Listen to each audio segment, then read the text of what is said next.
नमस्कार विद्यार्थी मित्र हो. इयत्ता 10वी विषय मराठी आपण बोर्डाच्या घटकनिहाय प्रश्नपेढीचा सराव करतो आहोत आणि या सराव मालिकेतील हा व्हिडिओ क्रमांक 14 आहे. विभाग 2 पद्य आपण अभ्यासतो आहोत. आतापर्यंत आपल्या पाठ्यपुस्तकातील सर्व कविता आपण पूर्ण करत आणलेल्या आहेत. आता आपण शेवटची जी कविता आहे तर ती या व्हिडिओमध्ये अभ्यासणार आहोत आणि हा विभाग संपला की आपण पुन्हा दुसरा एक विभाग घेणार आहोत आणि तो विभागही आपण सलगपणे पूर्ण करणार आहोत. आणि अशा पद्धतीनं जर ह्या कृतींचा आपण सराव केला तर आपल्याला बोर्डाच्या कृतीपत्रिकेमध्ये मराठी विषयाच्या 80 गुणांच्या लेखी परीक्षेमध्ये आपल्याला 75, 76, 77 पर्यंत सुद्धा गुण मिळतील असा मला ठाम विश्वास आहे. आपण जर चांगला सराव केला तर नक्की आपल्याला चांगले गुण लेखी परीक्षेमध्ये मिळवता येतील आणि म्हणून तुम्ही चांगल्यातला चांगला सराव जो आहे तर तो करायला हवा आणि प्रामाणिकपणे हा जर सराव केला तर नक्की तुम्हाला बोर्डाच्या मराठी विषयाच्या कृतीपत्रिकेमध्ये चांगले मार्क्स जे आहेत तर ते नक्की मिळवता येतील. चला तर मग आपण या व्हिडिओमध्ये आपल्या पाठ्यपुस्तकातील जी शेवटची कविता आहे, तू झालास मूक समाजाचा नायक, कवी ज.वी. पवार यांची ही कविता आहे. तर या कवितेवर दिलेल्या कृती ज्या आहेत तर त्या अभ्यासूया. पहा, नेहमीप्रमाणे आपल्याला इथे कविता दिलेली असते आणि या कवितेवर 8 गुणांची कृती जी आहे ती सुरुवातीला विचारलेली असते. आपल्या कृतीपत्रिकेमध्ये प्रश्न दुसरा अ जो आहे तो अशा पद्धतीनं कवितेवरती विचारलेला असतो. पुढील कवितेच्या आधारे सूचनेनुसार कृती करा. आता इथे पहा, पहिली कृती दिलेली आहे, आकलन कृती आहे. ही आकृत्या पूर्ण करा आणि आपल्याला इथे विचारलेलं आहे की डॉक्टर बाबासाहेब आंबेडकरांनी नाकारलेली गोष्ट. आपण पहिल्याच 4 ओळींमध्ये याचं उत्तर जे आहे तर ते आपल्याला मिळतं. इथे नाकारलेली गोष्ट आहे मळवाट. डॉक्टर बाबासाहेब आंबेडकर यांचे स्वागत करणारे अर्थातच खाचखळगे हे त्याचं उत्तर आहे. आपण ही कृती पूर्ण केलेली आहे. आता पहा विद्यार्थी मित्र हो, सत्य विधान ओळखायचं आहे आपण की बाबासाहेब निघाले तेव्हा सूर्यफुलांनी त्यांचे स्वागत केले. हे विधान असत्य आहे. बाबासाहेब बोलक्या जीवांचे नायक झाले हे सुद्धा विधान असत्य आहे. चवदार तळ्यावर बाबासाहेबांनी गुलामांच्या पायात बेड्या चढवल्या हे सुद्धा असत्य आहे. आणि विषम परिस्थितीवर स्वार होत बाबासाहेबांनी नवा इतिहास घडवला हे विधान सत्य आहे. आणि म्हणून आपण याचं उत्तर जे आहे कृतीपत्रिकेमध्ये ते अशा पद्धतीनं लिहायचं आहे की विषम परिस्थितीवर स्वार होत बाबासाहेबांनी नवा इतिहास घडवला. आता पुढची कृती आहे 3 आणि 4, ती म्हणजे सरळ अर्थ लिहा आणि विचार सौंदर्य लिहा. आपण या दोन्ही कृतींची उत्तरं कशी लिहायची तर ते आपण पाहूया. पहा विद्यार्थी मित्र हो, आपल्याला इथे खालील काव्यपंक्तीचा सरळ अर्थ लिहायचं सांगितलेलं आहे आणि ओळी दिलेल्या आहेत. तू झालास मूक समाजाचा नायक आणि जागा केलास उभा बहिष्कृत भारत. आता या 2 ओळींचा जो अर्थ आहे तर तो आपण पाहूया. कवी ज.वी. पवार डॉक्टर बाबासाहेब आंबेडकरांचा गौरव करताना म्हणतात, हे महानायका, आत्तापर्यंत गावकुसाबाहेर असलेल्या वर्णव्यवस्थेने नाकारलेल्या मूक समाजाचा तू नायक झालास. अज्ञानी, गरीब, आपल्यावर होणारा अन्याय सहन करत आलेल्या शोषित समाजाला तू जागे केलेस, त्यांच्यात उत्साह निर्माण केलास. आणि अशा पद्धतीनं आपण काय केलेलं आहे, या ओळींचा सरळ अर्थ जो आहे तर तो लिहिलेला आहे. आता आपण पुढची कृती पाहूया. ती आहे विचार सौंदर्यावरची कृती. डॉक्टर बाबासाहेब आंबेडकर यांचे कवितेतून जाणवलेले कर्तृत्व तुमच्या शब्दांत लिहा.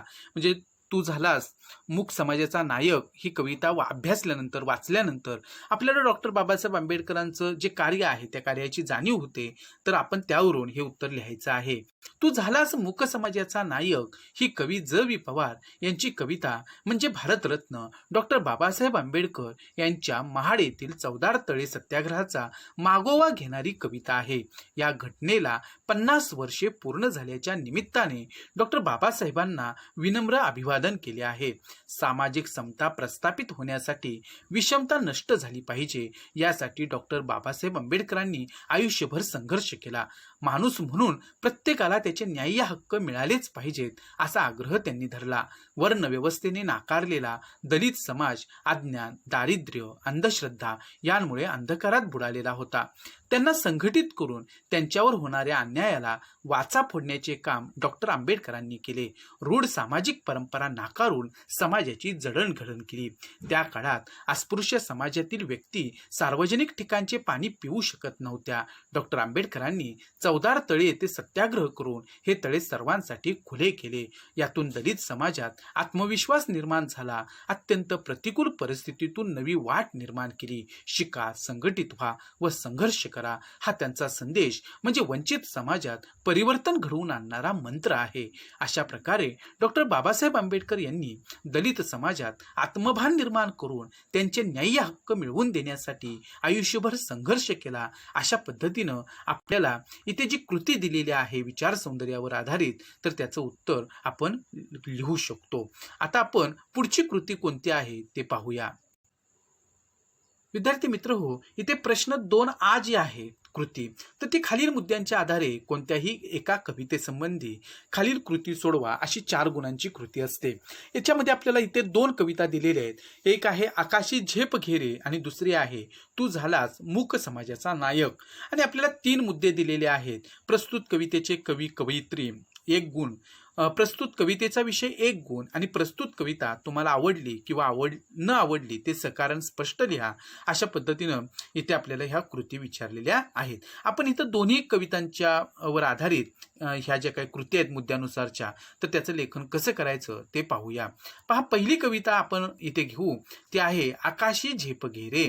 आता इथे आपल्याला पहिला मुद्दा जो आहे की प्रस्तुत कवितेच्या कवीचे किंवा कवयित्रीचे नाव लिहा. तर अर्थातच प्रस्तुत कवितेचे कवी जगदीश खेबुडकर अशा पद्धतीनं आपण त्याचं उत्तर लिहायचं आहे. पुढचा मुद्दा आहे प्रस्तुत कवितेचा विषय. तर स्वसामर्थ्य व स्वातंत्र्याचे मोल या कवितेतून कवी जगदीश खेबुडकर यांनी पटवून दिले आहे. अशा पद्धतीनं आपण या कवितेचा विषय लिहायचा आहे. आणि तिसरा मुद्दा आहे प्रस्तुत कविता तुम्हाला आवडली किंवा न आवडली ते सकारण स्पष्ट करा. आणि आपण याचं उत्तर इथं लिहू शकतो की आकाशी झेप घेरे ही कविता जगदीश खेबुडकर यांची एक नितांत सुंदर कविता आहे. हे एक गाजलेलं चित्रपट गीत आहे. प्रत्येकाला आवडणारे व गुणगुणावेसे वाटणारे हे काव्य आहे. यातील संदेश मनाला नवी उभारी देणारा आहे. त्यामुळे ही कविता मला मनापासून आवडते. या गीताची चाल, संगीत अप्रतिम आहे. मोह, माया, सत्ता यांचा लोभ असता कामा नये. या गोष्टींपासून मिळणारे सुख तात्पुरते असते. स्वतःला ओळखून कठोर परिश्रमाने, प्रयत्नाने आपण आपले ध्येय गाठले पाहिजे. हा विचार प्रेरणादायी आहे. शाश्वत सुख हे मुक्त स्वातंत्र्यात आहे. स्वसामर्थ्याने स्वतःला सिद्ध करण्यात आहे. हा विचार मौलिक आहे. या कवितेतील ओळी सहज मुखोद्गत होणाऱ्या व दीर्घकाळ स्मरणात राहणारे आहेत. मराठी जनांच्या मनावर या गीताने मोहिनी घातली आहे. अशा पद्धतीनं आपण ही कविता आपल्याला का आवडली तर ते आपण लिहू शकतो. आता विद्यार्थी मित्र हो, पुढची कविता आपल्याला दिलेली आहे ती म्हणजे तू झालास मूक समाजाचा नायक. पहिला मुद्दा आहे प्रस्तुत कवितेच्या कवीचे किंवा कवयित्रीचे नाव लिहा आणि प्रस्तुत कवितेचे कवी आहेत ज.वी. पवार. दुसरा मुद्दा आहे प्रस्तुत कवितेचा विषय. तर या कवितेत भारतरत्न डॉक्टर बाबासाहेब आंबेडकर यांच्या कार्याचा गौरव केला आहे. अशा पद्धतीनं आपण या कवितेचा विषय लिहायचा आहे. आणि तिसरा मुद्दा आहे प्रस्तुत कविता तुम्हाला आवडली किंवा न आवडली ते सकारण स्पष्ट करा. तर डॉक्टर बाबासाहेब आंबेडकर यांच्या कार्याचा परिचय करून देणारी ही कविता मला फार आवडली. त्यांनी वंचित दलित समाजाला न्याय मिळवून दिला. त्यांच्यामुळे दलित समाज संघटित झाला. ओज या काव्यगुणाने संपूर्ण कविता ओतप्रोत भरली आहे. सामाजिक समतेसाठी डॉक्टर बाबासाहेब आंबेडकरांनी उभारलेल्या प्रखर लढ्यातून त्यांच्या तेजस्वी नेतृत्वाचा प्रत्यय येतो. शोषित समाजाला जागे करून त्यांच्यात स्वाभिमान निर्माण केला. अजूनही दलित समाजाला आपल्या न्याय हक्कांसाठी संघर्ष करावा लागतो. हे दुःख कवी व्यक्त करतात. दलित समाज शांत थंड झालाय. बाबासाहेबांनी दाखविलेल्या मार्गावरून वंचित समाजाने पुढे गेले पाहिजे असा विचार कवी मांडतात. डॉक्टर बाबासाहेबांच्या कार्याचा परिचय करून देण्यामध्ये ही कविता यशस्वी झाली आहे. अशा पद्धतीनं आपण ही कविता का आवडली तर ते लिहिलेलं आहे. आता विद्यार्थी मित्र हो, आपण जर बघितलं तर आता कृती क्रमांक 2 याच्यावरती आपल्याला दिलेली आहे.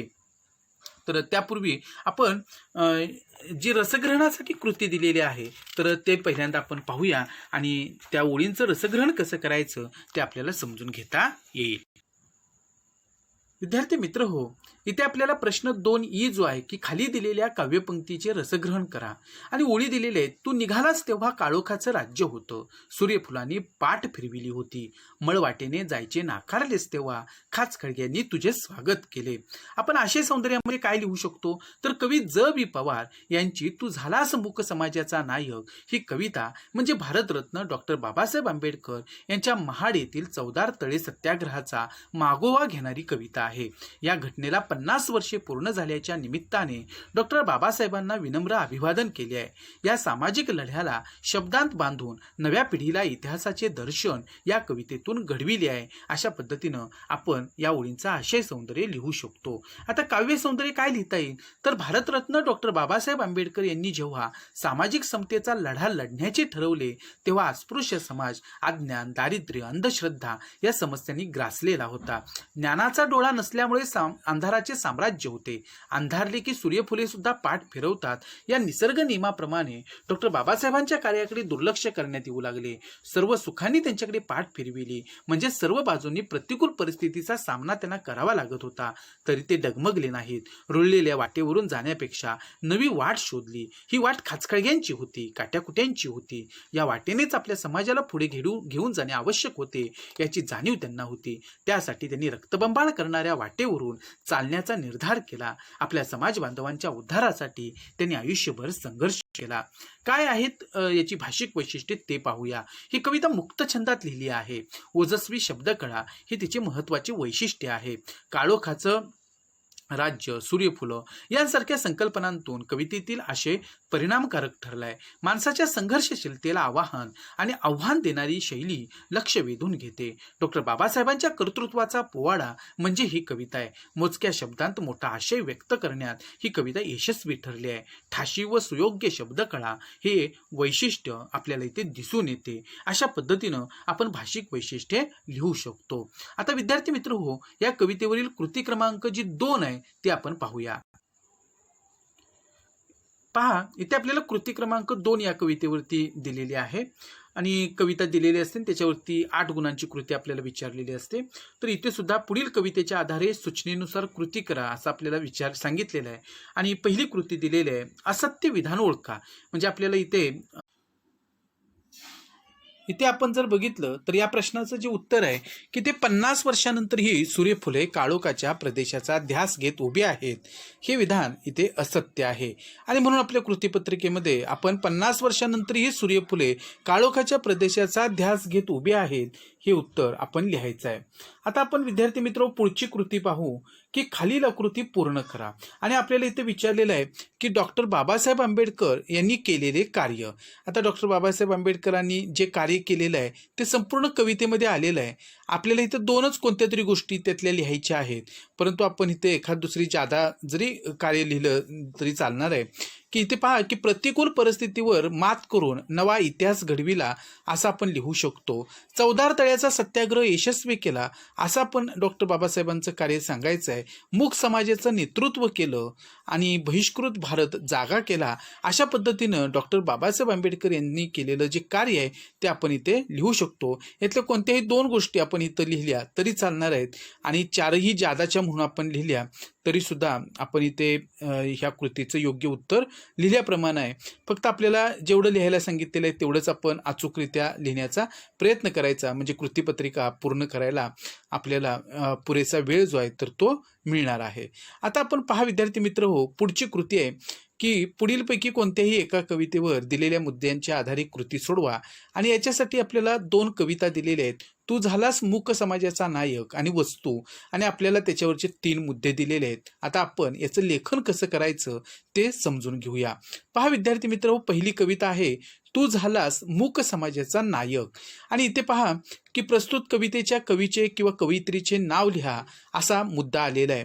आपण लिहू शकतो की प्रस्तुत कवितेचे कवी ज.वी. पवार. आणि आता आपण दुसरा मुद्दा पाहू की प्रस्तुत कवितेचा विषय.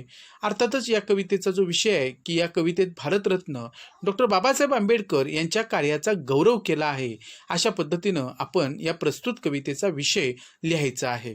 आता तिसरा मुद्दा आहे खालील शब्दांचे अर्थ लिहा. आता पहा विद्यार्थी मित्र हो, पहिला शब्द इथे आहे डचमळणे, अर्थातच डळमळणे असा त्याचा अर्थ आहे. दुसरा शब्द आहे रणशिंग आणि त्याचा अर्थ आहे युद्ध सुरू करण्याचा इशारा करणारे वाद्य. आणि अशा पद्धतीनं आपण या दोन्ही शब्दांचे अर्थ लिहिलेले आहेत. आपल्याला ही 2 गुणांची कृती आहे, म्हणजे अशा पद्धतीनं आपण एकूण मुद्द्यावरून लेखन करा ही एकूण 4 गुणांची कृती इथे पूर्ण केलेली आहे.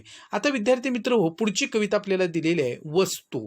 आता इथं पहिला मुद्दा आहे प्रस्तुत कवितेचे कवितेच्या कवीचे किंवा कवयित्रीचे नाव लिहा. अर्थातच प्रस्तुत कवितेचे कवी जे आहेत ते भा धामनसकर हे आहेत. आता दुसरा मुद्दा आहे की प्रस्तुत कवितेचा विषय आपल्याला माहिती आहे की निर्जीव वस्तूंनाही भावना असतात हा विषय या कवितेत मांडला आहे आणि त्या पद्धतीनं आपण हा विषय लिहायचा आहे. आता पुढचा मुद्दा आहे तो म्हणजे खालील शब्दांचे अर्थ लिहा.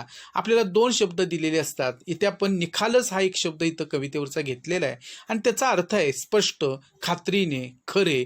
आता जो शब्द दिलेला आहे तो म्हणजे निष्कासित करणे.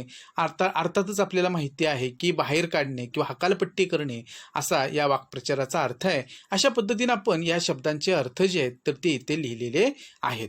आता विद्यार्थी मित्र हो, आपल्याला रसग्रहणाची कृती इथं दिलेली आहे आणि त्याच्यासाठी 2 ओळी दिलेल्या आहेत. 2 म्हणजे 4 ओळी दिलेल्या आहेत या कवितेतल्या आणि त्याचं रसग्रहण कसं करायचं हे आपण आता प्रत्यक्ष पाहू. पहा विद्यार्थी मित्र हो, इथे आपल्याला ह्या 4 ओळी दिलेल्या आहेत की आज 50 वर्षांनी अनुभवतोय, सूर्यफुले तुझा ध्यास घेतायत, बिगुल प्रतीक्षा करतोय, चवदार दळ्याचं पाणी तेही आता थंड झालंय. आता आपण रसग्रहण जे आहे ते दिले काही मुद्द्यांच्या आधारे करायचं असतं. ते म्हणजे आशय सौंदर्य, काव्य सौंदर्य आणि भाषिक वैशिष्ट्ये. आशय सौंदर्यामध्ये आपल्याला काय लिहिता येईल तर या कवितेचा जो आशय आहे तो थोडक्यात आपल्याला इथे मांडायचा आहे. दलित समाजाला न्याय्य हक्क मिळवून देण्यासाठी डॉक्टर आंबेडकरांनी आयुष्यभर संघर्ष केला. कवी ज.वी. पवार यांची तू झालास मूक समाजाचा नायक ही कविता म्हणजे भारतरत्न डॉक्टर बाबासाहेब आंबेडकर यांच्या महाड येथील चवदार तळे सत्याग्रहाचा मागोवा घेणारी कविता आहे. या घटनेला 50 वर्षे पूर्ण झाल्याच्या निमित्ताने डॉक्टर बाबासाहेबांना विनम्र अभिवादन केले आहे. या सामाजिक लढ्याला शब्दांत बांधून नव्या पिढीला इतिहासाचे दर्शन या कवितेतून घडविले आहे. आता काव्य सौंदर्य काय लिहिता येईल आपल्याला तर चवदार तळे सत्याग्रहाला 50 वर्षे पूर्ण झाली. डॉक्टर आंबेडकरांनी सामाजिक समतेसाठी युद्ध पुकारले, जिंकले. परंतु आज 50 वर्षानंतर कवींना खंत वाटते की आज पुन्हा एकदा लढा बंदिस्त झाला. ज्या चवदार तळ्याच्या पाण्याला आग लागली तेच पाणी आज मात्र थंड झाले आहे. म्हणजे चळवळ थंडावली, तिला पुन्हा एकदा प्रज्वलित करण्याच्या उद्देशाने कवी सामान्य जनतेला चेतवू पाहतो. ज्या सूर्यफुलांनी भूतकाळात पाठ फिरविली होती ती सूर्यफुले आजही तुझी वाट पाहत आहेत. परिस्थितीत बदल न झाल्यामुळे संघर्षाला प्रवृत्त करणारा बिगुल वाट बघत आहे. चवदार तळ्याचं पाणी थंड होता कामा नये अशी अपेक्षा कवी ते व्यक्त करतात. आता भाषिक वैशिष्ट्य आपल्याला काय लिहिता येतील तर ही कविता मुक्त छंदात लिहिली आहे. म्हणजे रचना प्रकार कवितेचा आपण लिहिलेला आहे. ओजस्वी शब्दकळा हे तिचं महत्वाचं वैशिष्ट्य आहे. बिगुल, चवदार तळ्याचं पाणी थंड झालंय यांसारख्या संकल्पनांतून कवितेतील आशय परिणामकारक ठरलाय. माणसाच्या संघर्षशीलतेला आव्हान देणारी शैली लक्ष वेधून घेते. डॉक्टर बाबासाहेबांच्या कर्तृत्वाचा पोवाडा म्हणजे ही कविता आहे. मोजक्या शब्दांत मोठा आशय व्यक्त करण्यात ही कविता यशस्वी ठरली आहे. ठाशीव व सुयोग्य शब्दकळा हे वैशिष्ट्य इथे दिसून येते. समृद्ध आशयामुळे ही कविता वाचकांच्या काळजाला भिडते. अशा पद्धतीनं भाषिक वैशिष्ट्ये आपण इथे या रसग्रहणामध्ये लिहू शकतो. अशा पद्धतीने विद्यार्थी मित्र हो, या काव्यपंक्तीचं रसग्रहण सुद्धा आपण अभ्यासलेलं आहे.